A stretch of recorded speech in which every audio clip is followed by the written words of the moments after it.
So hey everybody, and welcome to our first Impact Investing with Colleaga session. I'm Katie McNeil, the community facilitator and host of today's session. So for those of you who might not be familiar with our work, at Colleaga we build impact collaboratories that give mission-driven entrepreneurs, nonprofits, and impact investors the tools, resources, and funds they need to build collaborative ventures that solve our world's greatest challenges. So it's actually really great to see so many of our entrepreneurs and innovators joining our call today who are in our network.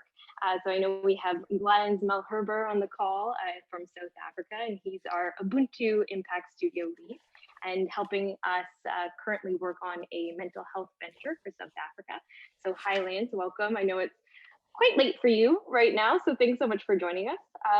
I believe we're also going to have Tupper Bean joining us today from the Center for Effective Practice, and he's working in our Ontario Impact Collaboratory on a digital health venture. So hi, Tupper. We also have guys from our African Canadian Impact Collaboratory joining us. We have Eldon Maskell and Victor Beausoleil. So welcome to you both. And we have a big welcome, I guess, to everybody who's been working on ventures with us. So mental health ventures, homelessness ventures, and food security ventures. So a shout out to the Tip Tap guys, Stephen Hutchinson and Mark Jordan, Errol Singer from Next J Health, and of course, our special guest today, Josephine Gray, founder of the Oasis Food Hub. And of course, a big welcome to everybody joining us on the call today. Hey guys, thanks so much for joining us. I'll take a quick moment now just to introduce everybody to Dan Gordon, who's the board chair of Colleaga. He was the man welcoming everybody as you were all filtering in. So our session today is going to be about an hour. So it's all about introducing you to the world of impact investing and getting you acquainted with our impact investing program. So in the first half of the session, we'll give you a brief overview of the what, who, how, where, and why of impact investing. And then we'll hear from Josephine Gray, longtime activist, and as I said, founder of the Oasis Food Hub, who will provide a very tangible example of impact. And she'll talk to us about an amazing Oasis microfarming venture that she's currently working on. And that'll lead into a broader description of what Colleaga's impact investing program is really all about and how it can help you invest in the social and environmental companies that you really care about. So at the end of the session, we've added on a 15-minute mingle networking session that we'd love for you all to join us on. So we'll have rooms talking about food security, microfarming, venture building, and of course, impact investing. So please stick around for that if you can. So before I pass it off to Dan, just a few quick ground rules before we get started. We are all about interactive sessions, so if you can, please do leave on your videos. We love to see all of the faces of the people who are joining us today. Just try and remember to leave yourselves on mute, just to reduce any background noise throughout the session. If you have any questions at all during this session today, you can shoot a Zoom chat message to myself, Katie McNeil, or to Hugh Evans, our engagement lead. I believe he's just introduced himself in the chat. And you'll see a link at the bottom of this slide here. So that link is to our innovation community. And that's also a great space if you have any questions following the session today to go to get answers, find questions, and to find me. So this is our social and health innovation community. So it's essentially our central hub where we share tools and resources and bring all of our innovators together to collaborate on the complex challenges that are facing us today. So here you can come to find what's going on basically in the world of impact. So we share articles, events, and we highlight interesting companies and impact investors that are really making progress on some of those big social and environmental challenges. And this is actually the space that you will be coming to take the courses and to take the program. So this is where you can find all of the information related to the course. And it's also where you can come to find networking circles to talk to like-minded innovators and community members about impact investing and about all things health and social innovation. So please do come here and check it out when you have a chance.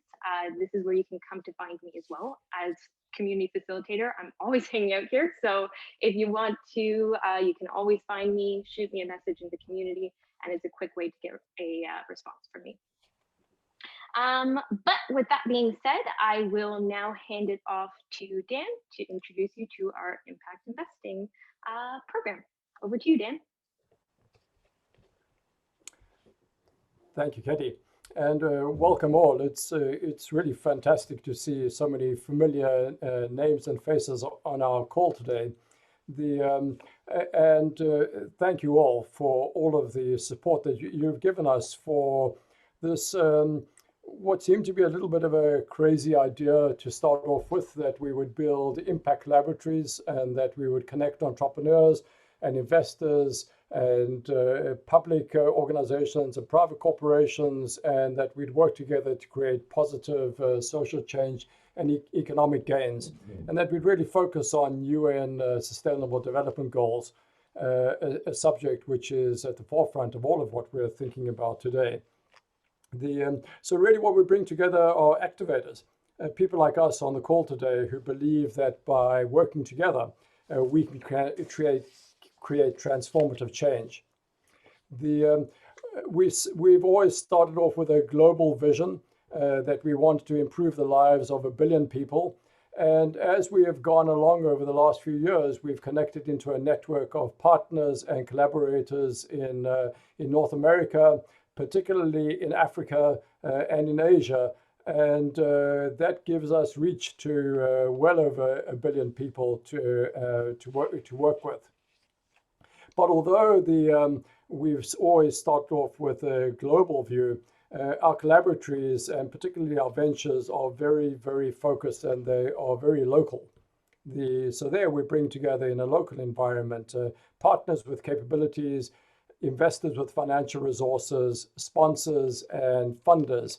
And we try and cultivate synergies that emerge from these kinds of interactions. As many people on the call know, last week I was in South Africa working with our South Africa team, and that's exactly what we were doing, finding the people who are interested, bringing them together to create change. So really, in essence, we do just two things. We bring change makers together, and we ignite collaborative, actionable ventures that include people of different kinds who want to create impact.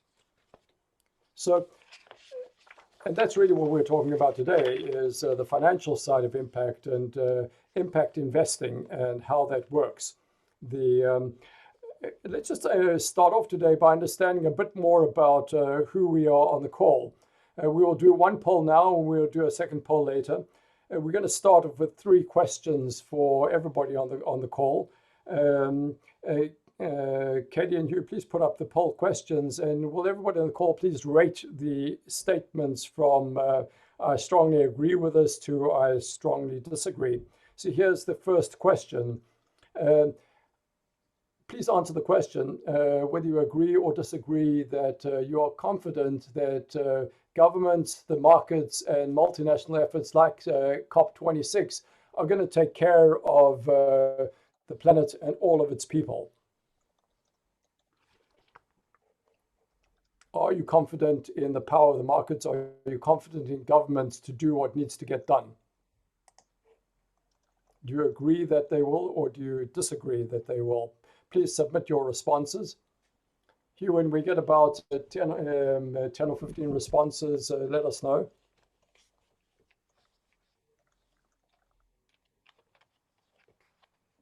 And there's the truth of it. None of us are particularly confident in the power of governments or of the market to solve the very real problems that are facing us. And case in point will be the communique that we can see coming out of COP26. It's pretty watered down. It's not going to get us anywhere near to staying within the 2% range that we know we need to over the next couple of years to avoid a climate disaster. So here's the second question then. And again, please answer whether you agree or strongly disagree. And the question is this.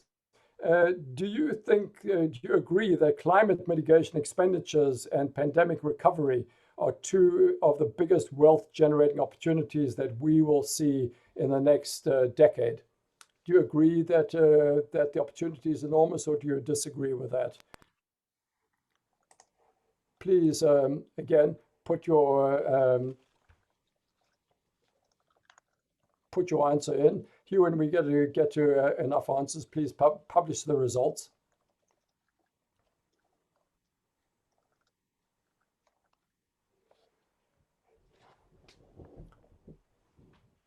So there again, we've got just well over half of us, almost 60% of us can see that ahead of us we have enormous wealth generating opportunities from the combinations of people and planet.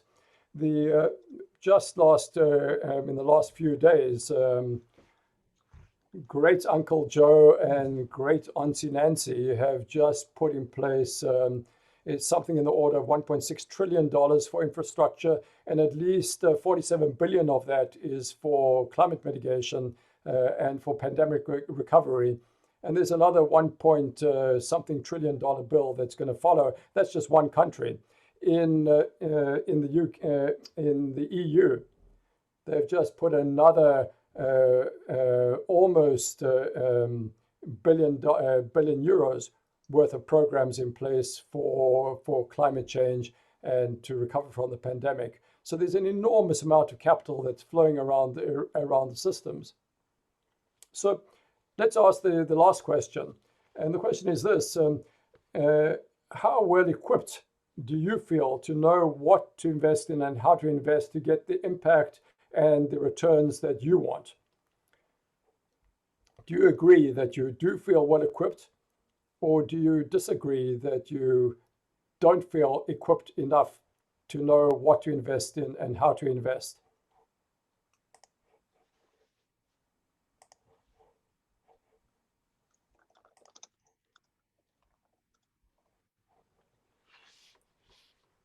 And there again, I think that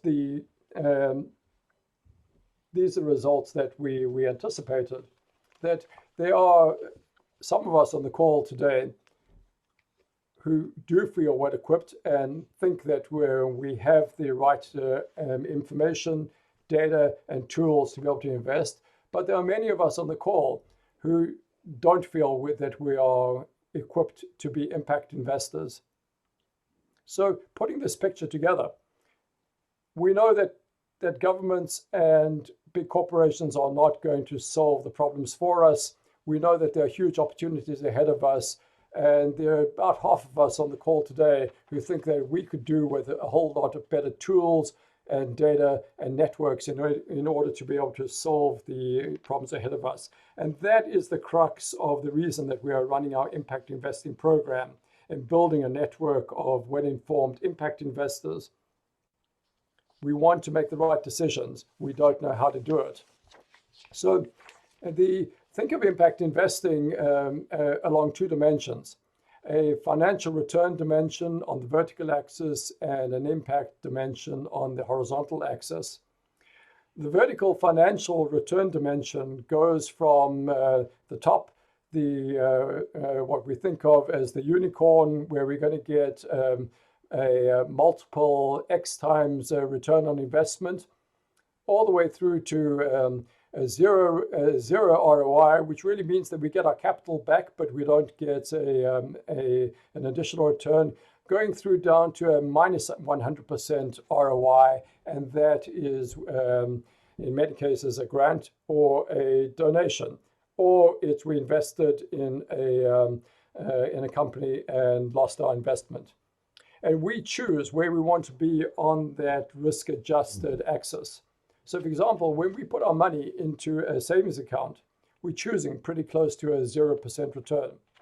A typical early stage investment fund, well, we might double our money or we might lose it all.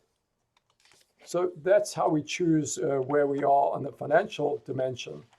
On the horizontal impact dimension, we're also making choices from on the left-hand side that impact is not a factor at all, and that is typical of most mainstream investing. through to, well, we want some impact, all the way to the right-hand side where we really, really care about making a difference. And on this impact dimension, there are a variety of different factors that we take into account. For example, some of us want to invest in climate change and in the planet. Others of us want to invest in people. Others of us want to try and invest in both. We also think about the extent of the investment. So some of us are investing in individuals, some of us are investing in neighborhoods, some of us invest in communities, and some of us want to take a population level investment lens. We also think about the size of the impact that we can produce, whether it's a small impact or a big impact. And we think about timing. That is the timing of the company, what stage it's at, whether it's early stage, later stage, whether it's a growth company, or whether it's a pre-seed venture. And additionality. That is, how much effect can our investment have at the point that the company is in. So those are some of the factors on the impact dimension, but really that's all detail. What it really boils down to is that impact investing is the gray area. It's about understanding the relationship between the impact we want to have and the financial return that we are prepared to accept. What impact investing is also about is about challenging myths about money and about purpose that we are told that we should believe. And there's a very powerful engine of the financial industry and the banking industry and government industries that propagate those myths. For example, many of us believe that being top left, that is seeking financial returns only with no impact, is fine. And that's where most of us invest most of our mainstream capital. We are told and we think that the impact dimension is not relevant as an investing criteria. Now, many of us also want to be at the top right, but we are told and we believe that we can't find opportunities that maximize impact and financial returns. And we certainly can't do it if we have a purely geographic focus or we are investing in Canada. And another myth that we are told is that the financial dimension from the top to the bottom is not a continuum. We either choose to maximize our financial return, and at the bottom, we choose to give charity. And there's nothing in between. And that is also a myth that is not true. So really what impact investing is really about, it's a deeper understanding of this matrix, of how we can optimize for both the return that we want and for the impact that we want to achieve. It's about discovering what's important to us across a continuum of economic, social, and environmental performance criteria. So, does this sound complicated? Well, I don't think that it's complicated, but it is different. Or perhaps a better way of putting it, it's a little complicated. There are places that we need to learn new things. It's very different, but it's something that we can all learn. And that is what our Impact Investing with Colleaga program is about. It's a journey of learning about what our own personal impact thesis is and how we can act to use our capital to make a tangible difference and get a return. Impact investing is also not about an abstract stock symbol as much of our investing is. Early stage impact investing is about real mission-driven entrepreneurs. It's about passionate social innovators, and it's about people like us, purposeful impact investors who are creating transformative change right where we live and work. And to give us a very concrete example of what kind of impact investing and what that can look like, we've invited Josephine Gray to talk to us today. Now, I'd like to tell you a little bit about Josephine, and it gives me incredible pleasure to introduce you all to Josephine, who has an amazing history in the city of Toronto as an activist and a leader in food security. To give you a little bit of a sense of Josephine, In 1986, Josephine co-founded the Low Income Families Together project. She's been the executive director of that project. She has gone to the UN to represent Canada. She has received the Millennium Award from the City of Toronto for innovative community work. She has received a Woman of Honor Award from the Black Business Professional Association, and she's received the International Women's Achievement Award for Community Development. And those are just some of her accolades. Josephine lives in this area of Toronto, St. Jamestown. That's the Toronto neighborhood that is south of Bloor Street between Sherbourne and Parliament, really centered on Wellesley Avenue. In that area of the city, built in the 1960s, there are 20 high-rises, and 25,000 people live in those high-rises from about 100 countries. Many people are refugees coming to Canada, and they settle first in St. Jamestown. So it's an immigrant community. It is surprisingly highly educated. Many people are coming with second and third degrees from the countries they came from. It is also a low-income community, and it is underserved. And with Toronto's skyrocketing housing costs and with food prices going up relentlessly year over year, some of our neighbors in St. Jamestown regularly have to make the choice between paying their rent, buying medications, or buying food. And often they go to bed hungry. Food security has been a driving passion for Josephine and the St. Jamestown Community Co-op for years. And Josephine is here to talk to us today about a venture that she has thought up in indoor vertical farming that she believes could feed all of St. Jamestown and beyond and can generate a respectable return on investment for investors. So, Josephine, welcome. Thank you for talking to us. And let me start off by congratulating you on winning entry into the COIL Circular Economy Challenge. It's amazing recognition, and not only of the great work that you're doing, but also of the potential of your idea. So to start off with, Josephine, tell us a bit more about your background and how you get to be doing what you're doing. Oh, thank you, Dan. Thanks for that lovely introduction. Let me just emphasize that the ideas that I'm working on are not just mine. They come from the community. However, I've gotten involved in this, I suppose, as a child, I was, a mixed race child with two white parents living fairly privileged life and education. I went to gifted schools, alternative high schools. I worked a lot with horses. I spent a lot of time in the country. I was very aware of issues around farmland and even climate change, as my mother was educated about that in her youth.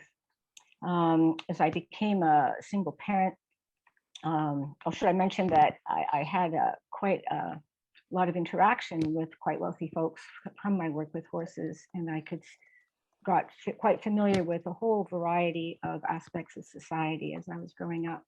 But as I became a mother, my children's father developed an illness and then a drug addiction problem, and I found myself widowed and struggling to raise a family, and I became an activist because of that. And I think, from that time onwards, given that I couldn't have a career in horses, especially once I was a mom, I got very involved in trying to address the issues facing other low-income families, and that's why we founded LIFT, and then also founded Food Share Toronto, as I was very concerned about issues of food security and being able to provide healthy food to families.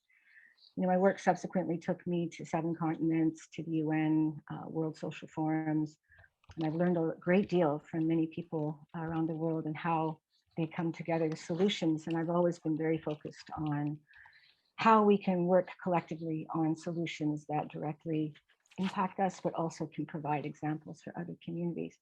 So it's been very gratifying life mission. I remain in the community, and I'm now a grandmother, and I guess, some of us just never give up. So that's my background.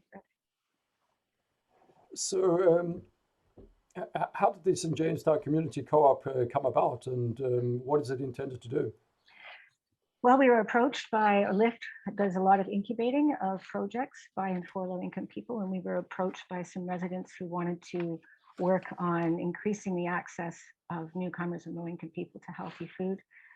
They had a little project called the St. Jamestown Cafe, and recognizing that it was going to take more than goodwill to make an effect in this area, they wanted us to help figure out how to become more strongly grounded and create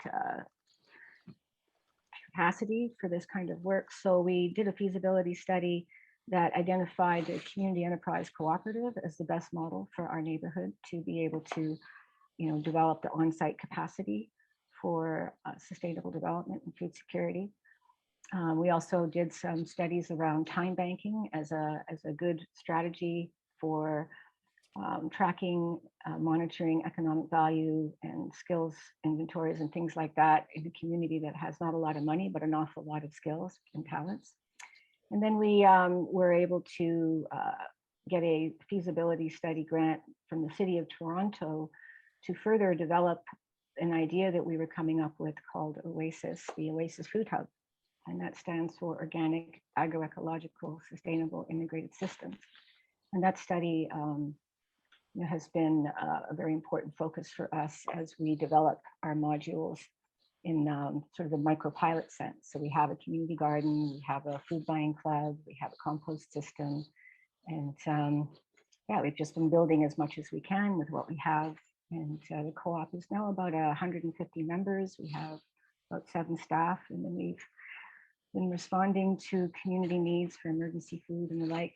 And yeah, we just continue to grow and build and use our human rights framework to govern ourselves and keep our very, very diverse membership working well together. And so, what is the Oasis Microfarm network? Well, so there's 2 things. I mean, the Oasis itself, it's a food. It's designed to be a climate resilient full cycle food hub, which can gather, grow, produce, and process thousands of kilos of healthy organic food per week, provide green job training and decent work opportunities for community members, while reducing greenhouse gases and restoring local soil quality. There's a lot of components to this ultimate vision. It brings together a variety of technologies. And one of the most important aspects is how do we sustainably grow food in a winter country, in a time when the weather has become very unpredictable and open field agriculture is becoming less and less secure. So the food hub, is designed to address each part of the food cycle, but also creates a model for the community to be able to design, build, and maintain and sustain the food hub and generate opportunities from it. So our food hub, it draws together ideas from different parts of the world, different examples and models in different cities, even in North America, and it puts them together in one particular model that we think is ideal for low-income or vulnerable communities to be able to achieve clean food, water, and energy for communities, particularly to be able to make it through many emergencies that we have faced and will be facing, like extreme weather, blackouts, and things like that.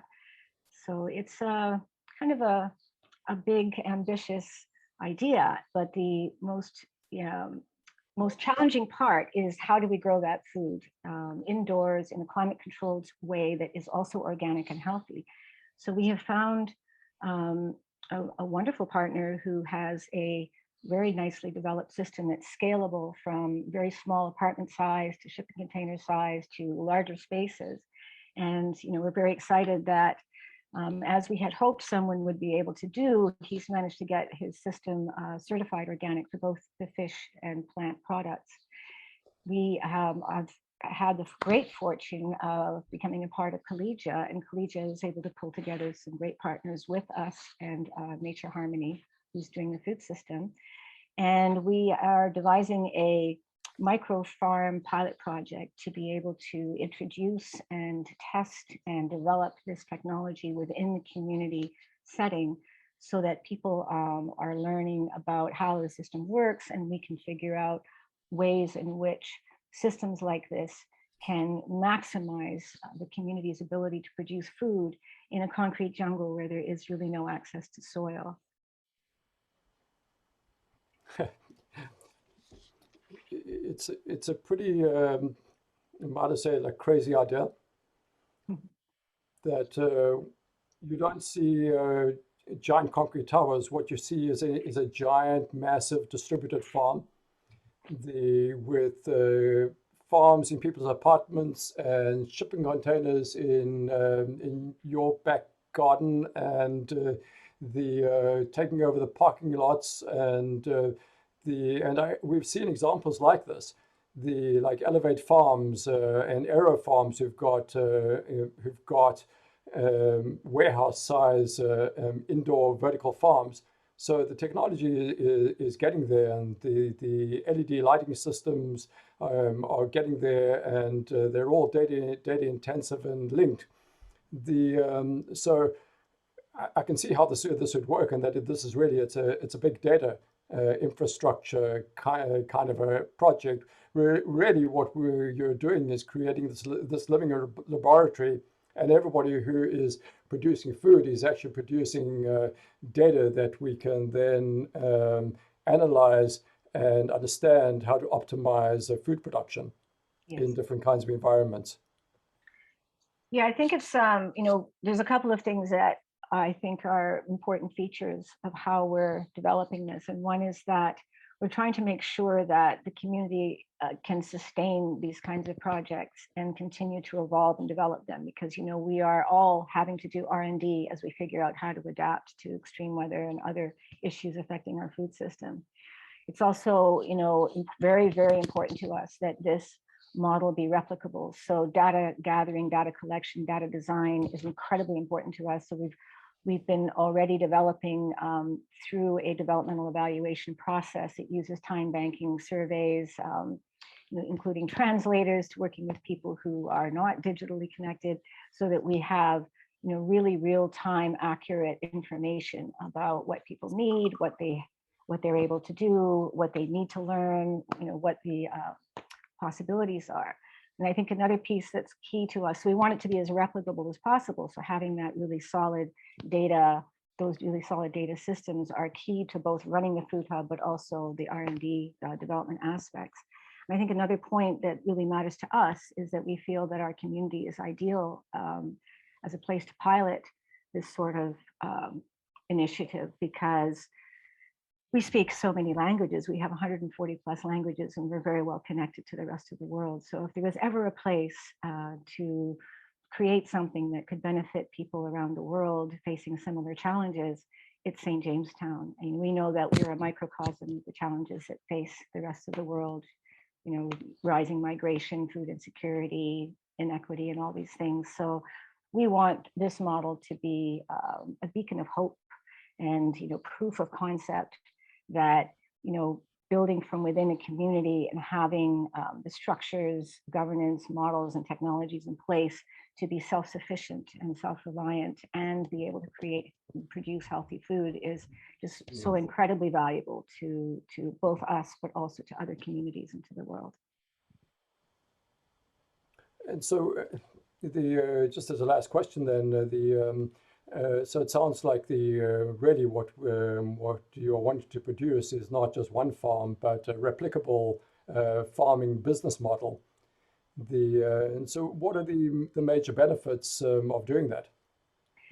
Well, once we have the full food hub in place, which includes things like making lovely dishes and sauces and social enterprise opportunities, it includes being able to sell like really nice compost and really good produce also to our wealthy neighbors in Cabbagetown and Rosedale. Like there's a whole variety of ways in which we see this hub becoming self-reliant and generating income and revenue for the community. So there's that. And then there's also the fact that as we demonstrate these climate controlled growing technologies, we can also show how we can have a dramatic impact on reducing emissions, whether they are methane and nitrogen emissions from, conventional factory farming, or whether they are the many emissions involved in people traveling around trying to find different kinds of food, or obviously the food miles that are generated by importing so much of the food that we eat. The more we can grow on site or locally, the better it is for the climate and for the environment.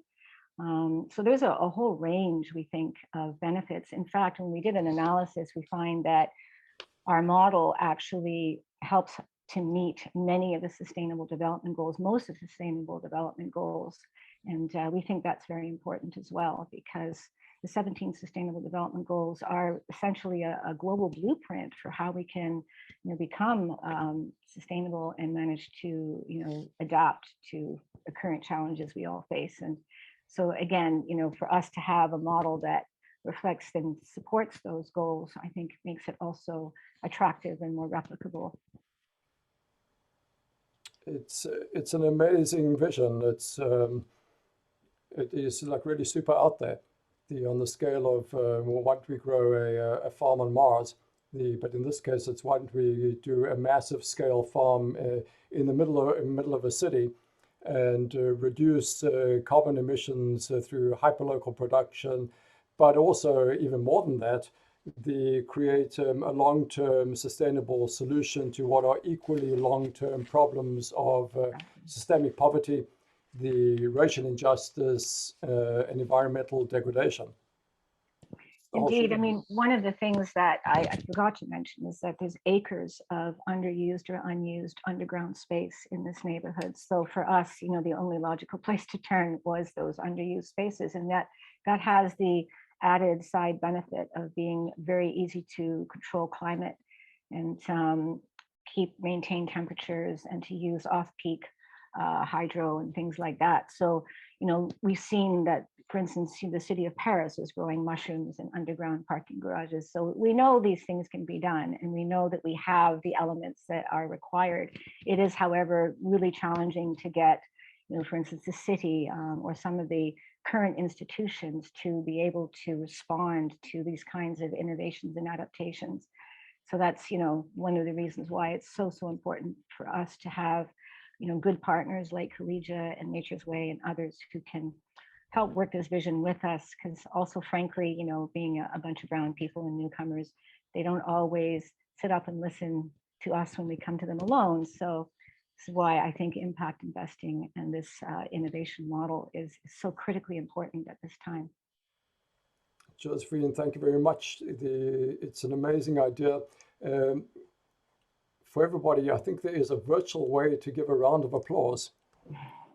And I just would like to really congratulate you on what is really an amazing idea, and that it is really starting to come to fruition. And we are greatly looking forward to being your partner as we move this thing forward through the first round of the COIL Circular Economy Challenge, through to the next round, and then to finding other sources of funding, including participating in this Impact Investing Challenge.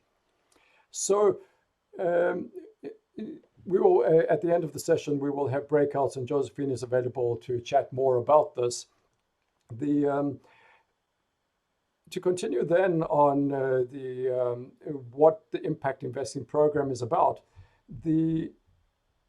Josephine's example is an amazing example of a project that hits so many different kinds of environmental and social and financial metrics.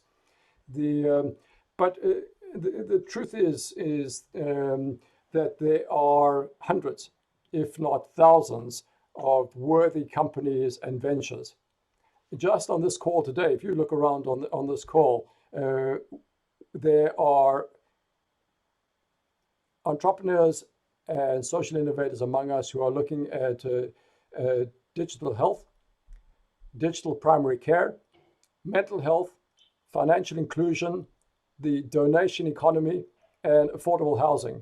And that's just with this small group. So between health tech and fintech and ag tech and prop tech, how do we decide which companies and which ventures to invest in?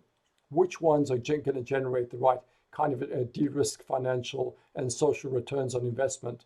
which ones are personally meaningful to us that are in the top right of that matrix.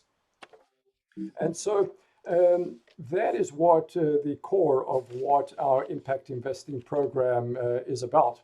What we're trying to do is provide our program members with tools and with the networks to answer that question over and over again. Impact investing with Colleaga is an immersive group learning experience for emerging impact investors who share our passion for making the world a better place. It's a learning experience where we meet weekly in a structured program of curated conversations.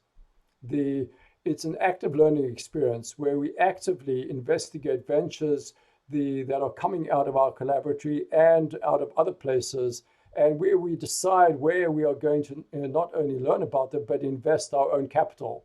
And it's an active community learning experience because you become part of a larger global network of fellow graduates with access to more and with larger and different investment opportunities. The program runs in 2 phases. Our program will have a paid phase that runs starting in about February of 2022. That's in 3 short months away.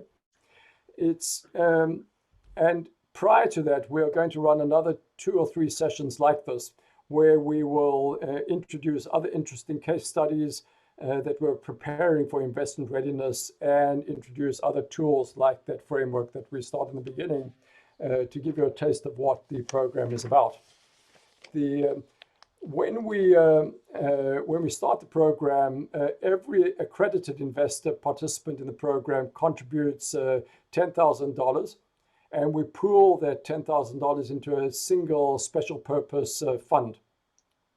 During the term of the program, we work with our cohort of investors through a structured course, and we can provide you with the details of what each of those lessons are about.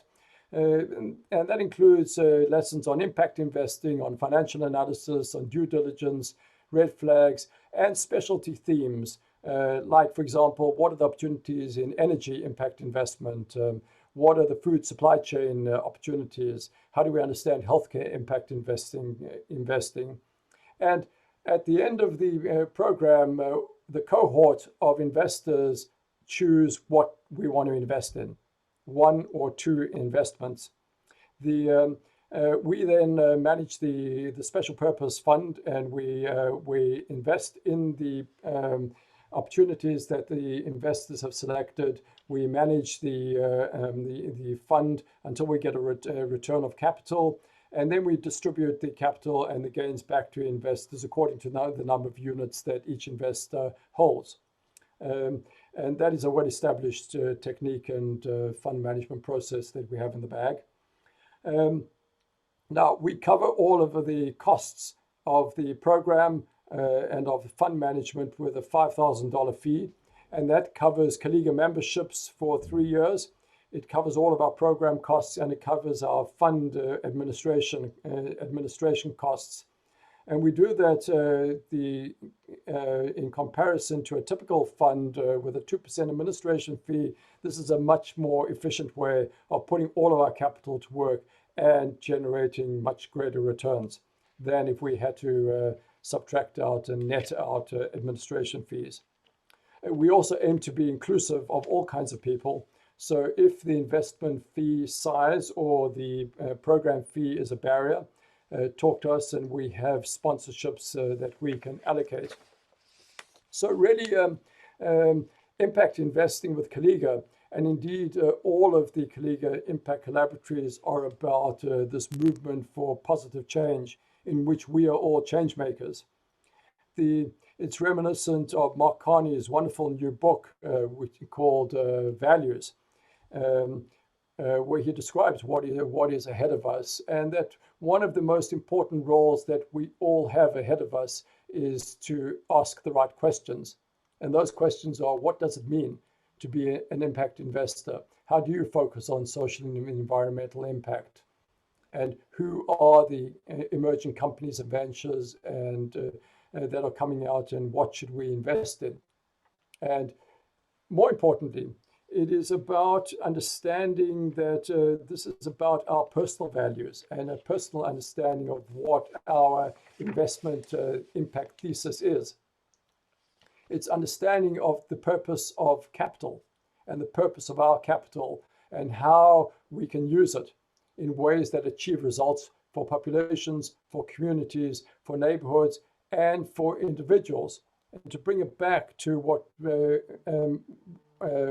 Josephine was talking about, the one investment, whether it is in the microfarm or whether it is in digital health or whether it is in anything else, but if it results in even one person getting a job because they now have Canadian experience, or even one immigrant teenager who goes into the living laboratory and learns machine learning and data science and gets a job because of that, or even that one child goes to bed and does not go to bed hungry, an emotional pain that most of us on this call have never experienced, then we who have saved one life, it's as if we have saved the world. And that really is what impact investing by Colleaga is about. So thank you for coming to us today and considering participating in the program. Back to you, Katie, now to organize into more interactive sessions and to end off the session. Thanks so much, Dan. So we are getting to the end of our time together today. But now that you've heard a little bit more about impact investing with Colleaga, we'd like to get a better sense of who's interested in finding out more about the program and the other types of opportunities that you might be interested in finding out more about. So Hugh's going to put another poll up on the screen. Please let us know if you are interested in our Colleaga Impact Investor course, if you're interested, or if you are a venture or company interested in obtaining impact financing, if you want to find out more about the Colleaga Impact community or get involved more there, or if you want more information about the Oasis Microfarm network investment. So you can select multiple of these, doesn't have to be just limited to just one. So please take a few moments now. We won't be sharing the results for this. This is just for our purposes and knowing what messages to be communicating out to you after our session today. So give everybody a few moments to answer that. And of course, if you have any questions about how to best get involved, you can send me an email to katie.m@colleaga.org. So thank you, Hugh. You can wrap up that quiz now. So I will be reaching out to everyone following the call today to see how we might help you achieve your impact goals, whether you are a company or an individual. If you're interested in finding out more about the impact investing program, or if you'd like to book a meeting to speak with us, Hugh is going to be sharing a form in the chat. You can fill out that form, which just lets us know a little bit more about you, and then we'll be reaching out to you about our impact investing program. But as I mentioned at the top, we are going to be opening up breakout rooms right now, just for a little bit more networking for those of you who have a quick 15 minutes and are interested to find out more. So we're going to have 3 breakout rooms opening up. Dan's going to be in one of the breakout rooms, and that will be focused on impact investing. So if you want to meet other impact investors, you can go to that breakout room. Hugh's going to be in a breakout room as well. And that breakout room will be focused on ventures. So if you're interested in venture building process and want to connect with other venture builders, you can go to that room. And the last room will be Josephine and myself, and we'll be talking more about microfarming, have more of a discussion there. Jana, I think I saw you asking a question in the chat earlier about Josephine's initiative. So we can get discussing that in that room there. So again, if you have any questions about how to get involved, shoot me an email, find me in the community. I will be following up with everybody after our session today. So any questions that you have, you can shoot back to me that way as well. So thanks so much, everybody, for joining us. We'll open up the breakout rooms for those who are interested. Self-select into any of the breakout rooms that you'd like. And looking forward to chatting a bit more with you guys. Thanks, everyone.